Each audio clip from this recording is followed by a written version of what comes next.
Thank you. I have to wear my glasses. Do you need them? I just want to thank David Vaca and Tina Vaca for putting this together, and what an amazing event we've had. So grateful to be here. So I know I've got limited time, so I'll just get into it. So those of you that don't know me, I'm just going to read my notes. So my name is Maggie Hunter. I'm a woman from Papua New Guinea, and I believe I'm a warrior for Papua New Guinea. I believe I'm an Esther for Papua New Guinea. And I speak from my heart. I'm not here as someone important or famous. I'm just someone who's seen pain, felt deep compassion, and had a whisper from God, do something. So before I get on to reading the whole thing, I think I had this vision of helping people in my country, but it made it real when I was in Papua New Guinea helping a non-profit organization. And I remember I was helping the Reserve Bank of Papua New Guinea. And they asked me to go for a walk with them in the afternoon, where a lot of corporate people go for walks every afternoon. And as I was walking, I just felt the Holy Spirit saying, stop. So I stopped and said, look to your left. When I looked to my left, I saw this young man sitting beside the road, lifeless, had his head down, and I was looking at him, and like there was no life in him. And I just said, Lord, what do you want me to do? I'm just out here walking. I don't have any food, no money. And he said very clearly, you keep putting people on the stage, because I was running the Live to Lead event in Papua New Guinea. You're promoting values and training, values and integrity. Who's adding value to him? So I went back to the hotel, and I didn't sleep that night. I said, I'll do something. So this vision, I've already told you the story. The vision came to life one night when I was working in Port Moresby. And also I saw that very same night, I just believe God was speaking to me and showing me, probably wanted me to get off this corporate platform and do something.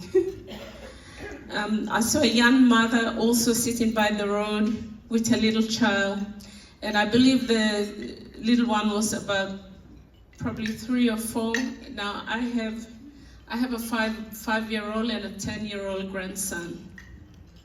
So when I saw that woman, I thought that could have been my daughter. Yep. And I said, and no one is doing anything? Yeah. No. Yeah. So this image stayed with me, came back to Australia. Then I just kept seeing a lot of young people, on the streets. And it led me to asking a lot of the corporate organizations that I was asking to help the non-profit in Papua New Guinea. I said, I never used to see homeless when I was growing up in Papua New Guinea. Why is this happening? And the answer I was getting was, oh, Maggie, that's just life. It's normal. You'll get used to it. And I said, that's not normal. No. It's not normal. How do you sleep? How do you sleep when you go home at night, when there's kids? And I'm talking kids, 7, 8-year-olds running around 10 o'clock, 11 o'clock at night. Yeah, wow. On the streets. And I thought, if this was Australia, child safety and all that would get involved.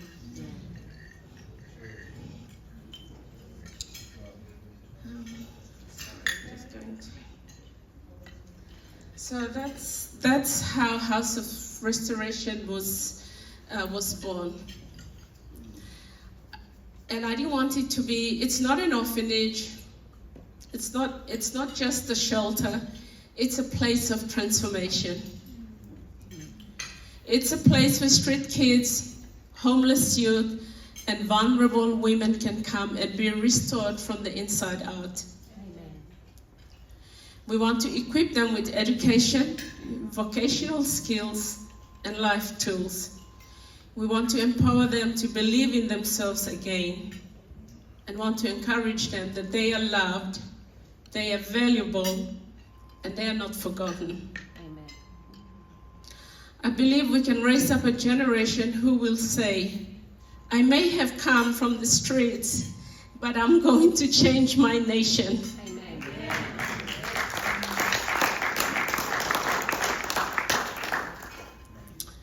I've worked in the wellness industry for many years in beautiful resorts and healing spaces for 22 years.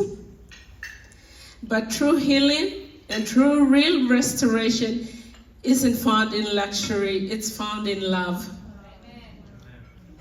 And love is not just a feeling, it's action, it's sacrifice, it's showing up for someone who has no one.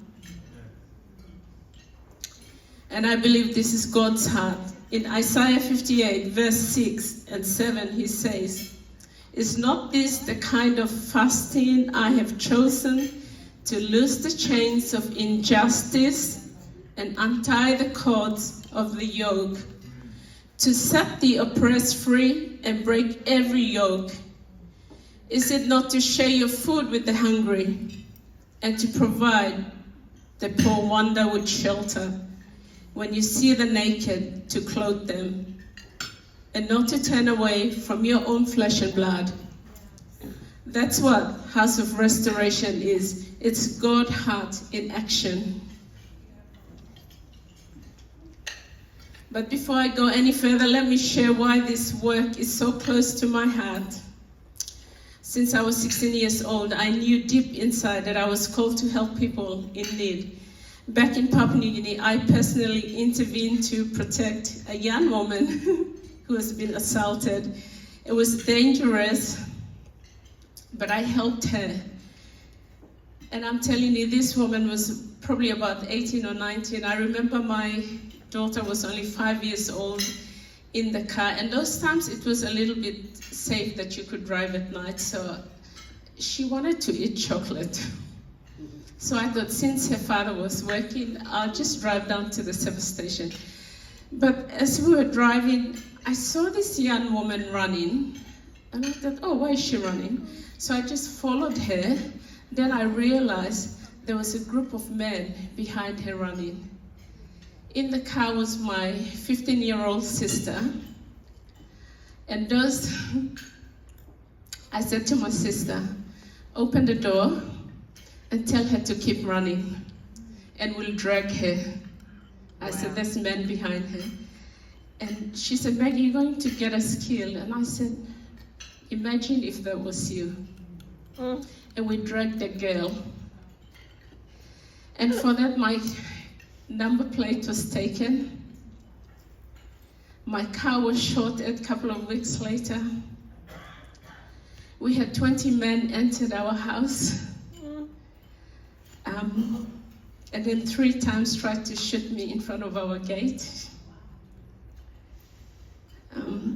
So I had to sacrifice and leave my husband and my family, and I left for Australia with a backpack and the clothes I had on. I was in the office when my husband rang me and said, Maggie, I just got a phone call. Your head is wanted. You need to go. I am coming to take you to the airport. I didn't have time to tell my parents. Straight to the airport and got on the plane and came to Australia. And I said I was never going to go back to Papua New Guinea. 30-something years later, I believe the mission that God put in my heart was not fulfilled, so He's brought me back to Papua New Guinea again.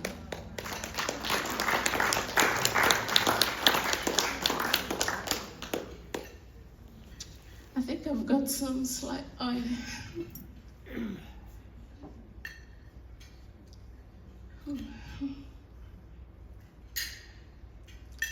So before God called me back to Papua New Guinea to do the work that I'm doing now, I guess God probably wanted to test me and see if my heart was still in it. So he gave me an assignment in Sunshine Coast. So can I have Liam's photos up? So that's Liam.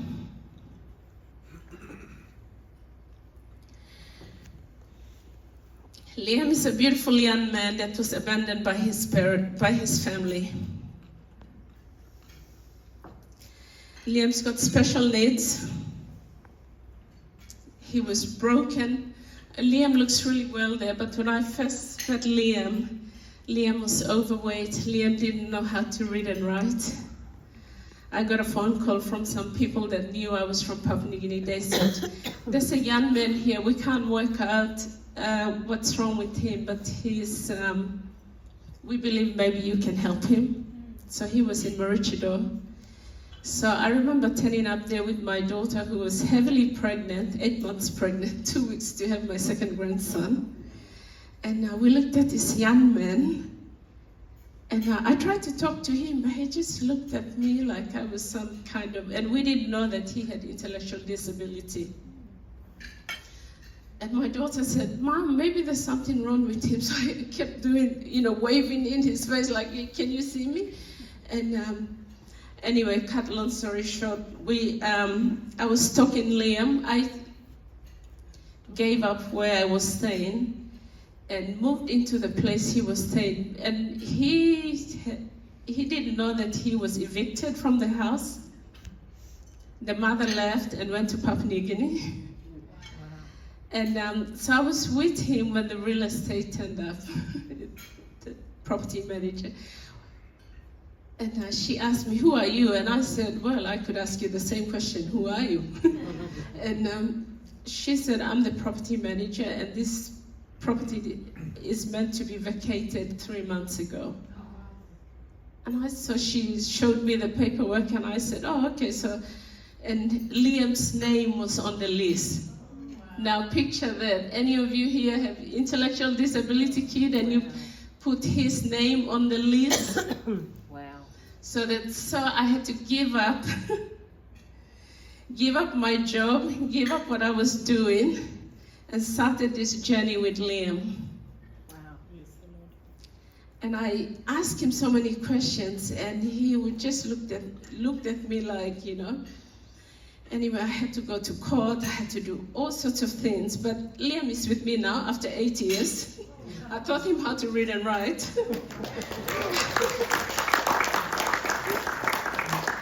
So I believe that he was an assignment that God thought, if you do this, you pass the test, I'll take you to Papua New Guinea.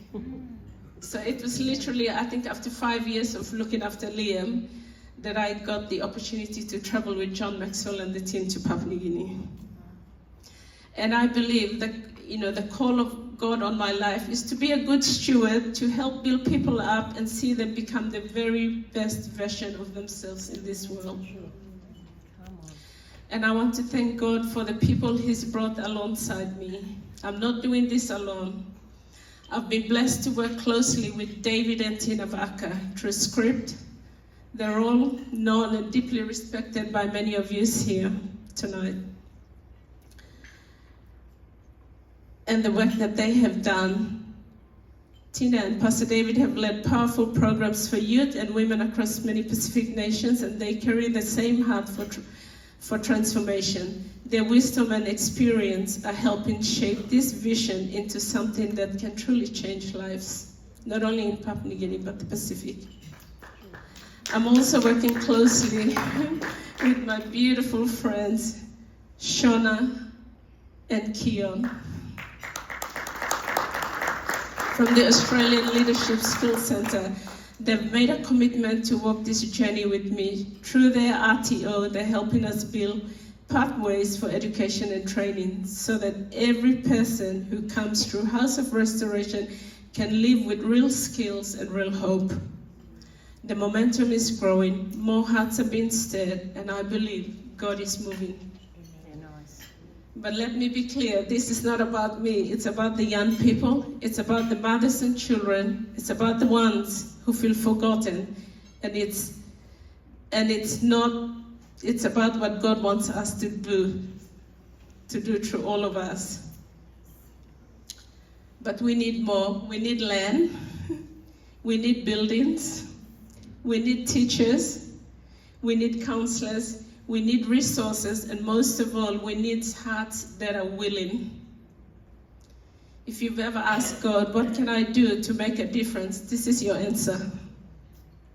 I'm inviting you to come alongside us, to sow into this vision, to help us build a place where broken lives can be restored and where the next generation can rise up with dignity, purpose, and faith. Before I close, I want to speak directly to those of you who feel stirred in your spirit tonight. If you're a business builder, a church elder, a parent, or simply someone who wants to make a difference, House of Restoration needs you. We're looking for people who will, here's what your support can help us do. Help build safe housing for vulnerable youth and women. Help provide quality education and vocational training. Help offer counseling, mentorship, and spiritual care. Help feed and clothe those who have nothing. With love, not pity. Do it because you want to sow love. They're already in desperation. They don't need anyone to feel sorry for them. Help create pathways to employment and independence so they can stand tall and give back to their communities. This isn't just about giving, it's about building something eternal. It's about kingdom work that will echo through generations. I don't have all the answers. I'm not perfect, but I am willing. And I believe that when we come together, we can change lives. So tonight I ask you, will you help me build House of Restoration? Will you help me restore hope to the hopeless? Will you help me show the love of Jesus to those who feel forgotten? From my heart to yours, thank you. Thank you for listening. Thank you for caring. Thank you for believing that together we can make a difference. If you feel led to give, to connect, or to walk alongside us, please come speak with us. And I believe there is a QR code. And together we can build House of Restoration. And together we can restore lives. Together we can show the love of Jesus to those who need it most. From my heart to yours, thank you. God bless you all. Thank you so much.